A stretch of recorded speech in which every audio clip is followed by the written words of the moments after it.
World's 2019 song released, and more coming up on today's episode of the latest in tech news.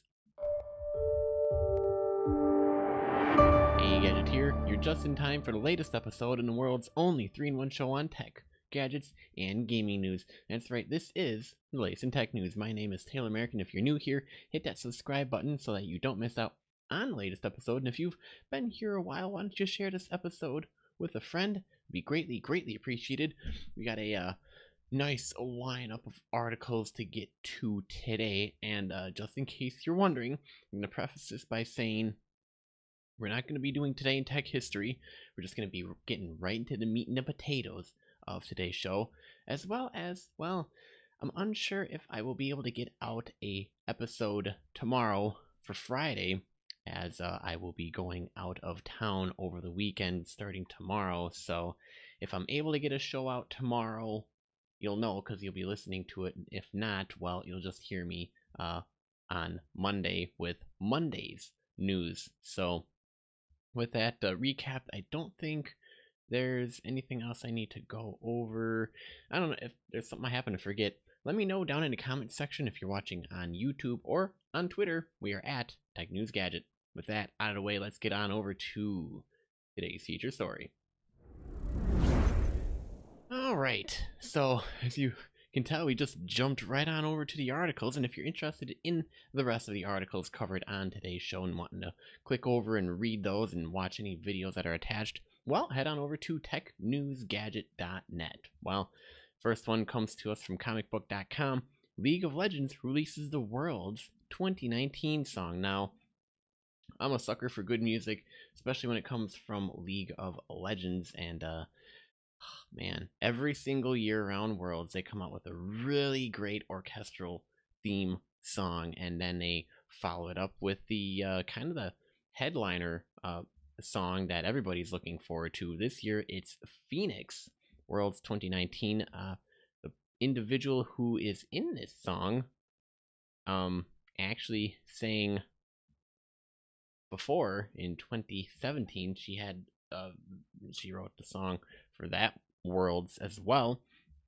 The article goes on to state, after what felt like a much longer wait than it actually was, Riot Games has now released the anthem for the League of Legends World Championship 2019 season, presented by Riot Records. The song is called Phoenix and was created by Chrissy Costanza and Kaylin Russo from Against the Current. The song speaks of conquering monsters in your head and rising from the ashes, while the music video above that accompanied it shows 3 different players who have faced defeat in past key moments during their career. And that's actually, you might watch the video if you haven't already. If you have, well, this might break it down for you, but if you haven't, well, you'll have a little bit of a backstory before you actually watch the video, because like me, I actually saw the video and I went, okay, that's pretty good. Yeah, I recognized most everybody in it.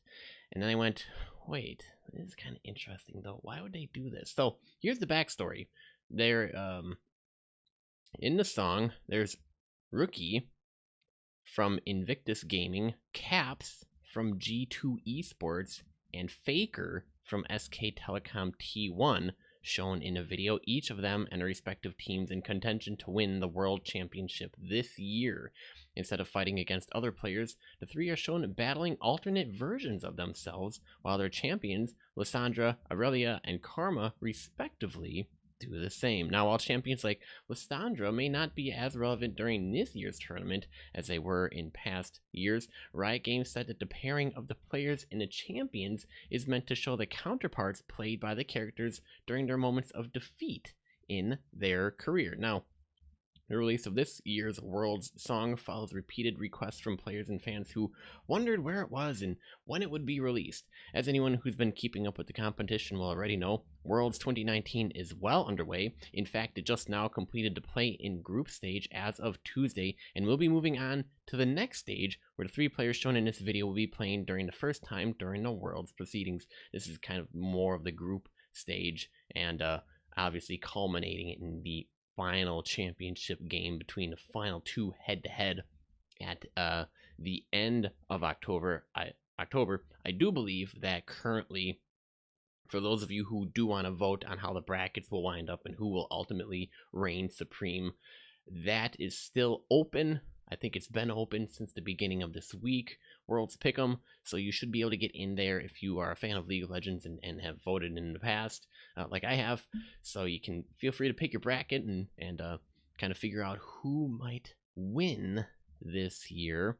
Now, Faker's SKT1 team will be taking the stage first in the next stage when they go up against Fnatic, who is going to be a great match on October 12th. Rookie and Invictus Gaming will follow later in the day in a match against AHQ Esports Club, and we'll have to wait until the day after to see Caps and G2 go up against Griffin. And they do have a link to the full schedule on LOL Esports so that you can get an idea of what the groups will look like and when everyone will be playing. Riot Games previously reassured people that the League song was still coming and that it wasn't quite ready yet, even though people were expecting it to be coming out sooner. Though last year's KDA song stole the stage at Worlds 2018, those who recall last year's event will know that the theme for that annual tournament was Rise. So, kind of wondering, with this year's theme being Phoenix, will we be seeing one, if not most, or anybody come out of the ashes and be reborn and claim the championship this year? I don't know. I'm okay. Yeah, as you can tell here, I'm probably more of a fan towards SKT, just because I thoroughly enjoy their play style. I can exactly predict what they're going to be doing, how they're going to do it, and I just really enjoy the way they are just so patient about the entire thing. How they just wait for all the chips to fall in their place in a proper order, and then just wait for the enemy team to mess up somewhere. And then when they pounce, they just latch onto it and then rip the entire team apart. It's great to watch. I don't know many other teams that actually have that going for them, but I actually have been watching a couple play-in stages, and man, I gotta say, Hong Kong Attitude was looking really nice out there as well. So I can't wait to see how the brackets go and ultimately turn up. I won't be playing the video for you guys, but there will be a link in the show notes if you wanted to listen to Phoenix, the World's 2019 anthem. Now, if you want to make a comment on what we've discussed so far and you're watching via YouTube, let me know in the comment section, or if you're on Twitter at TechNewsGadget, works great as well. Moving right along here, well, get ready to see more looping videos on Spotify as Canvas launches into beta. Now, good, bad, or otherwise, Spotify is opening up its Canva feature to more artists, the company announced this morning, which means you'll be seeing a lot more of these looping videos on the app starting soon, and probably in the desktop players as well. Now, if you want to actually see how this is going to work, as well as my reaction to all of it, head on over to youtube.com/TechNewsGadget. Now, the feature has been in limited testing before today with select artists. When available, you don't just see the album artwork behind the player controls, you'll see a moving visual experience that plays in a short loop. So far, Canvas has had mixed reviewers from Spotify users. Some find the looping imagery distracting, while others simply prefer seeing the album art. Some people seem to like the feature, and others only like it with certain content and artists. Now, the challenge is in designing a video loop that works well. That means it shouldn't be an attempt to try and lip sync to a part of a song. It shouldn't include intense flashing graphics or text, nor should it distract people from being able to see the player's control and track information. Now, they do have a couple images on the screen here. Spotify also suggests trying to tell a full story in the loop rather than just dramatically trimming a music video down to a 3 or 8 second clip. Others recommend Canvas experiences are those that help develop the artist persona across the profile and track, or those who are updated frequently. Billie Eilish, for example, used the feature to share animated versions of fan art. So it seems to be working out well for some artists, and some are just trying to figure out how exactly to incorporate it into their brand. Now, since launching, Canvas has been seen by millions of users, according to Spotify, but the company seems to acknowledge the impact varies depending on how Canvas is designed. When it works, it can significantly increase track streams, shares, and the artist page visits, but Spotify didn't say what happens when the feature fails to engage fans. But I think we can read behind and between the lines here and basically say that, well, if it doesn't engage fans, you can guarantee they're not going to be listening to the song much longer, much less share it, much less stop by the artist's page and or hit the follow button or like. However, based on social media discussions about the feature and how-to guides detailing how to turn the thing off, it would seem that, well, most users choose to opt out of the experience entirely. Today, Spotify says that Canvas will no longer be limited to select artists and is opening more broadly to artists in an expanded beta. With the beta, Spotify hopes artists, is this more of an alpha then? Is that what you would call it? Will treat Canvas as a critical part of their release strategy and will continue to use it all across their catalog. So, now the timing of this, you have to keep in mind, at the end of September, Google announced that YouTube Music would not be pre-installed on new Android devices, taking the place of Google Play Music. With YouTube Music, streamers gain access to a visually immersive experience where they can watch the music videos and not just listen to the audio if they prefer. Spotify, however, has traditionally been a place to listen, not necessarily watch. But that's not to say those aren't to the music videos on Spotify. They're just not well highlighted by the app nor a core part of the Spotify experience. So if you are interested in receiving an invite, they do have a request form that you can fill out. The link will be in the show notes for you to do so. I don't know. What do you think? Good, bad? Otherwise, I don't know. I've been a fan of Spotify because they do audio really good. And I'd rather they keep it that way. I didn't open up Spotify because I wanted to watch a video. I wanted to hit play on the album and then put my phone in my pocket or do something else on my phone. Bright idea. Other than watch the music video. I know, incredible, isn't it? Jeez. All right, moving on. And finally, we got some gadget news here.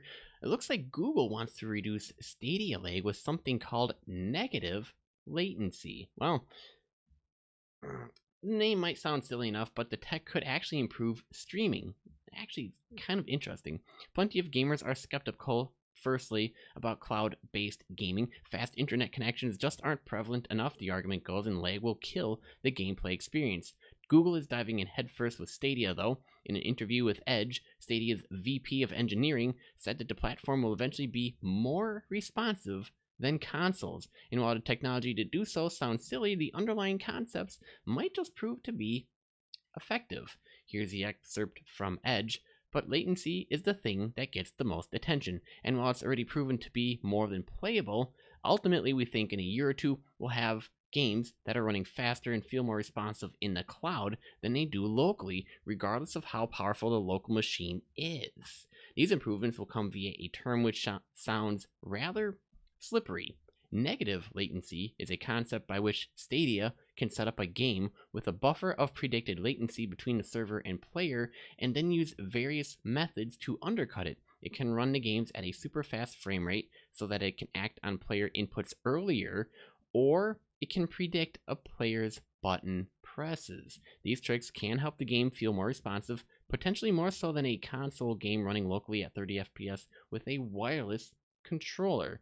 Interesting. Now, the negative latency moniker definitely sounds a bit far-fetched here, and I know what you're thinking, but there could be something to the idea of combining high frame rates with a buffer. And with Google's experience in AI and machine learning, well, it's not out of the question that Stadia could predict button presses. Bakur, the VP of engineering at Stadia, is making a very specific comparison between cloud-based gaming versus consoles running at 30 frames per second using a wireless controller. So it's obviously a stretch that this will be an apple-to-apples use case in the real world. Even in general, gamers will be raising their eyebrows at this concept of game streaming until we're actually able to test it out in the wild. But for those of you interested, it's only 1 month away. Google Stadia will be launching sometime in November. So hold on to your horses, boys. We're gonna go racing. So yeah, you guys excited? I don't know. It sounds promising. I'd really like to see how this technology plays out. It's 2019. It's about time, and it seems that so long as you're not too ahead of the curve and you actually have all of the pieces in place to actually pull it off properly, I'd say give it a go. I mean, what's the worst that is gonna happen?